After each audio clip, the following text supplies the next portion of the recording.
Noong February 10, sinabi ng Health Ministry ng Gaza na hindi bababa sa 110 katao ang namatay sa mga ataking naganap sa buong gabi, kabilang ang 25 katao sa Rafah. Ayon sa Israel Defense Forces, karamihan sa mga airstrike ay pinangunahan ng mga ground forces at layunin nilang wasakin ang mga infrastrukturang ginagamit sa terorismo. Ayon sa kanila, patuloy ang matinding labanan sa timog ng Gaza, partikularmente sa Khan Yunis, pati na rin sa gitna at hilaga ng Gaza. Sinabi rin ng IDF na ang Israeli Air Force ay nagsagawa ng sunod-sunod na mga pag-atake sa maraming site ng Hamas sa palibot ng Strip. Dagdag pa nila, ang Nahal Brigade sa gitna ng Gaza ay pumatay ng maraming mga operatiba ng Hamas at nagawa nilang hulihin ang iba pa sa mga kasapi nito sa mga nakaraang araw. Umatake rin daw ang Commando Brigade sa maraming mga pasilidad ng Hamas sa kanluran ng Khan Yunis. Nakuha rin nila mula roon ang mga baril at mga kagamitan ng militar. Base pa sa pahayag ng Israeli Defense Forces, pumatay sila ng mga miyembro ng Hamas sa kanluran ng Khan Yunis.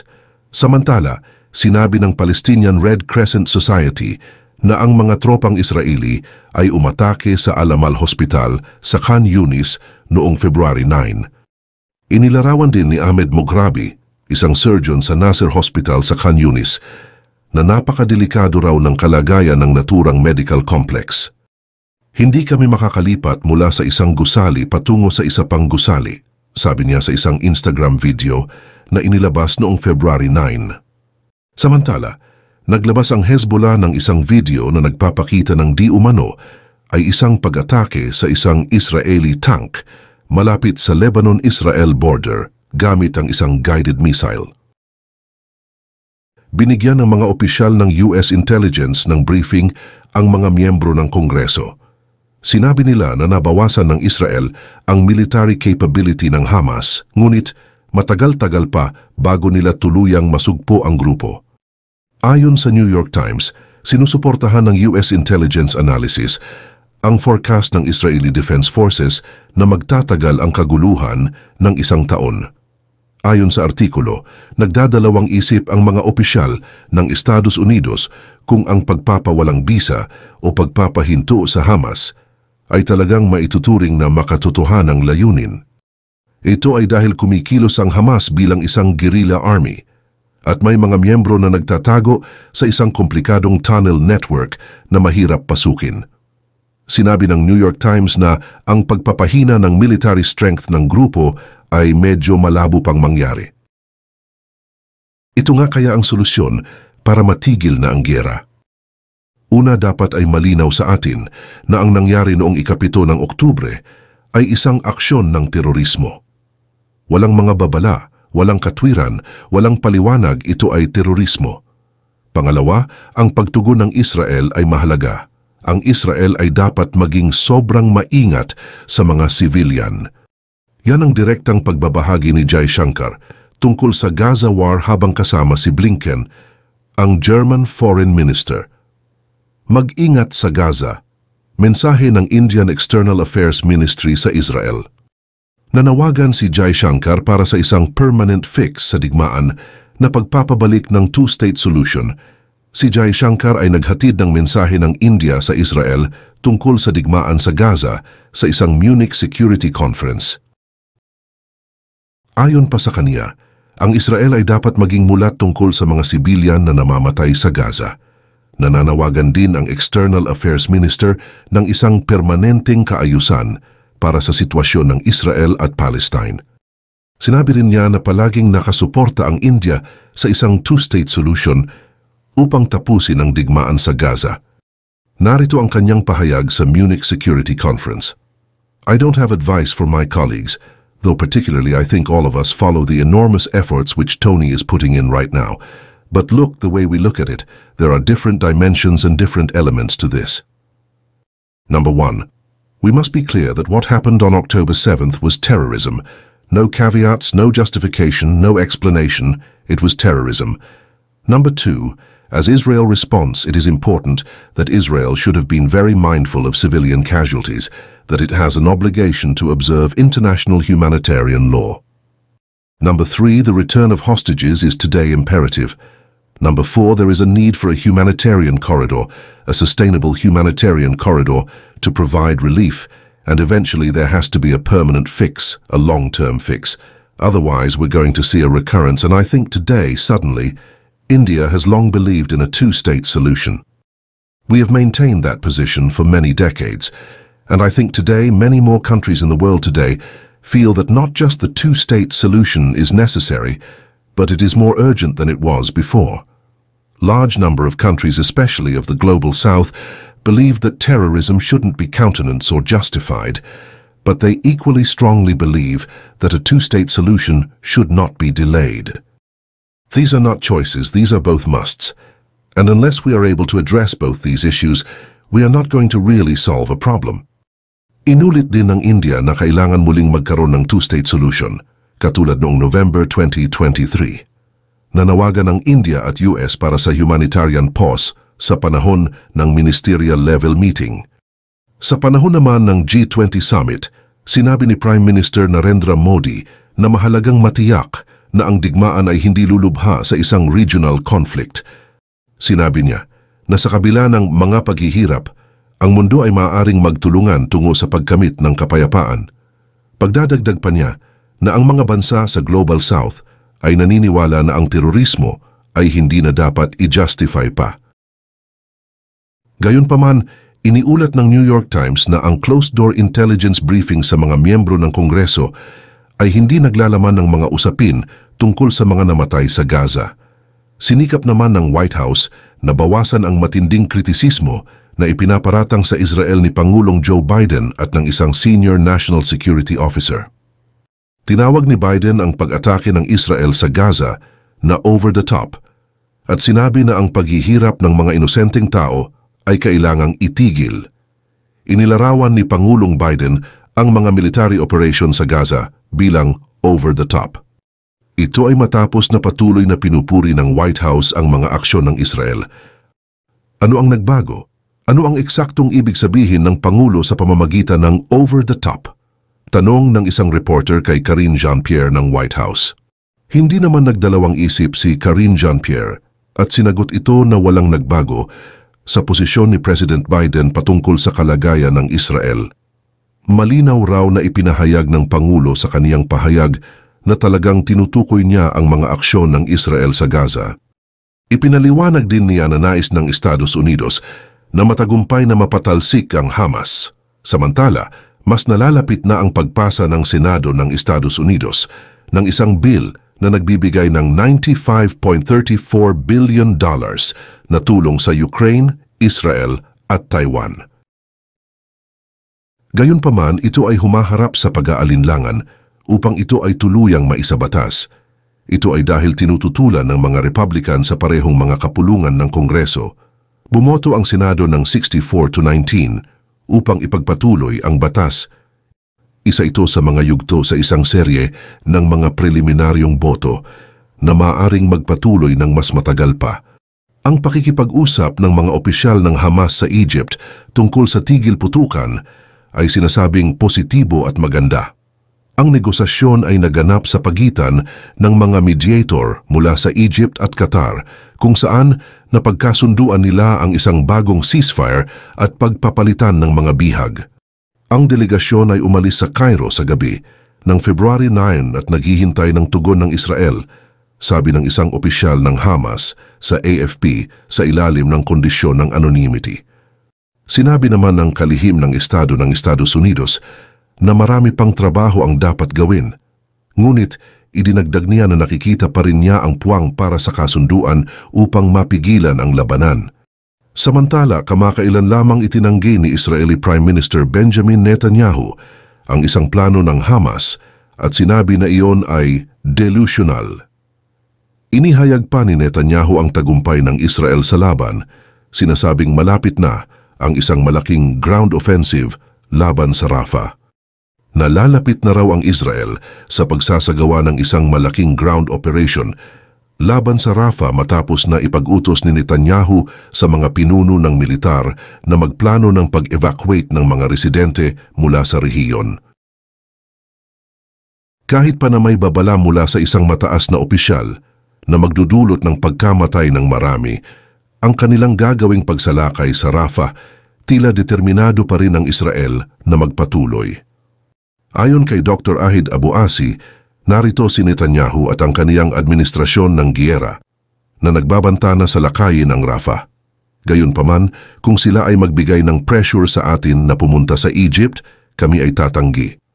Babalik kami sa Gaza at mamamatay roon o sa anumang lugar sa teritoryo ng Gaza nang hindi nagsisimula ng migrasyon patungo sa Egypt o sa anumang ibang lugar. Ang Rafah ay ang huling kanlungan para sa mga taga-Gaza na may 1.5 million na mga tao na naninirahan doon. Base naman sa isang mamamayan na si Jihan Al-Hawajri, takot na takot sila at hindi nila alam kung saan sila pupunta. Labis din ang kanilang pag-aalala sa kung anumang posibleng mangyayari sa kanila roon. Dagdag pa niya ay ayaw nilang tumakas at doon na lamang sila mamamatay. Kung anuman daw ang gustong gawin ng Israel, hayaan na lang ito mangyari, pero mananatili pa rin siya sa kaniyang tolda. Naglabas din at nagpahayag ng kaniyang kritisismo ang Foreign Minister ng Canada ukol sa ginagawa ng Israel. Nagwarning siya na ang inaasahang pag-atake ng Israeli Defense Forces sa Rafah ay magiging katakot-takot para sa mga inosenteng tao. Sa kabilang banda, simula pa noong mag-umpisa ang digmaan sa Gaza sa pagitan ng Israel at Hamas, ang mga opisyal mula sa iba't ibang bansa ay paulit-ulit na nagpahayag na ang tanging paraan para makalabas ay ang pagtatatag ng dalawang estado, isa para sa mga Israeli at isa para sa mga Palestinian. Naghain din ng ideya at solusyon si President Biden upang matigil na ang digmaan. Hindi lamang si Biden ang nagpahayag nito. Ang mga pinuno sa buong mundo, kasama na si Chinese President Xi Jinping, Russian President Vladimir Putin, Indian Prime Minister Narendra Modi, French President Emmanuel Macron, British Prime Minister Rishi Sunak, kahit si Saudi Crown Prince Mohammed bin Salman, lahat sila ay sumang-ayon sa naging panukalang ito. Sumasang-ayon silang lahat na ang two-state solution sa issue ng Israel-Palestine ay ang pinakapangmatagalang solusyon sa nangyayaring sigalot. Sa Crux Decode, tinitignan nila at inaanalisa kung bakit ang two-state solution ay magiging walang silbi kahit hindi pa man ito napapatupad. Sa katunayan, sa halip na magbigay ng lunas, maaring ito pa ang magpabigat sa problemang ito. Noong nakaraang buwan, mariing tinanggihan ni Israeli Prime Minister Benjamin Netanyahu ang ideya ng two-state na siyang naging rason para magulat ang karamihan at makaramdam ng matinding galit. Gayunpaman, ang gayong reaksyon ay salungat sa matagal ng pananaw ni Netanyahu. Ang Israeli Prime Minister ay maaaring humarap sa mga paratang ng genocide at iba pang mga krimen sa digmaan, ngunit dahil sa inconsistency, hindi siya maaaring maparusahan, lalong-lalo na sa issue ng statehood ng Palestine. Mula nang pirmahan ang Oslo Accords noong 1993, nakabukas man o palihim, kinakalaban niya ang konsepto ng isang independenteng estado para sa Palestine. Matapos ang isang diskusyon, halos hindi sang-ayon ang Israeli Knesset sa Oslo Accords. Mayroon ding mga kaguluhang umusbong kasunod niyon. Ang pinakakilalang biktima ng karahasan na sumunod sa Oslo Accords ay ang former Prime Minister na si Yitzhak Rabin na pinatay ng isang Jewish fanatic noong 1995. Gayunpaman, mayroong malinaw na ebidensya na hindi umiiral ang politikal na kagustuhan upang bumuo ng dalawang estado. Ang pag-aayos ng West Bank ay umusad sa isang exponential growth. Bukod dito, higit sa 3 kapat ng mga kasalukuyang settlers ay dumating pagkatapos pirmahan ang Oslo Accords. Bilang resulta, kontrolado na ng Israel ngayon ang mas maraming tao at teritoryo sa West Bank kaysa sa Palestinian Authority. Ito ang dahilan kung bakit wala nang silbi ang simpleng konsepto ng isang two-state solution. Samantala, walang Arab o Muslim country ang kayang talikuran ang kanilang pakay para sa mga Palestinian na nagtatag ng kanilang lehitimidad dito mula noong 1948. Kung ating ibubuod Ang tinatawag na two-state solution ay hindi nawala dahil tumanggi ang mga lider na ipatupad ito. Nawala ito dahil hindi ito talaga isang solusyon, hindi ito pinlano na maging ang solusyon. Matapos ang simula ng kasalukuyang tunggalian, may mga malalaking interes sa panganib ang mga pandaigdigang at regional na bansa. May mga malawakang pagpigil sa mga shipping lines sa Red Sea. Bunsod nito, may mataas na tsansang magkaroon ng mas malaking regional na tunggalian. Isa rin ito sa dahilan kung bakit dapat magsulong ang global community ng isang makabuluhang solusyon. Mukha kasing hindi kayang pilitin ng Estados Unidos ang Israel na tanggapin ang two-state solution. Samantala, ang China at Russia sa kabilang dako ay nagnanais na makakuha rin ng pakinabang sa sitwasyon sa pamamagitan ng pagpapahirap palalo sa Amerika. Wala nang masasabi ang Europa at Britain sapagkat hindi na sila kasangkot magmula noong naganap ang Oslo Accords kung saan inalis na sila sa kung anumang posisyon nila sa usapin. May dalawang dahilan kung bakit hindi magtatagumpay ang two-state solution.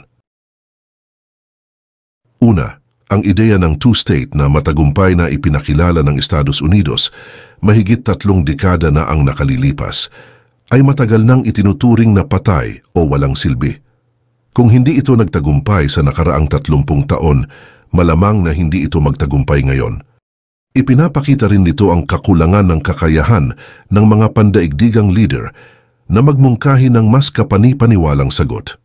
Pangalawa, kung sakaling maisakatuparan ang two-state solution, ito ay tiyak na magtatapos sa tinatawag ng marami na ikalawang nakba o kalamidad na magiging mas malubha kaysa sa 1948 nakba at sa kasalukuyang paglaban. Ang paghahati ng India ang siyang tanging bagay na maihahalin tulad sa two-state solution na ninanais ng maraming tao para sa Israel at Palestine.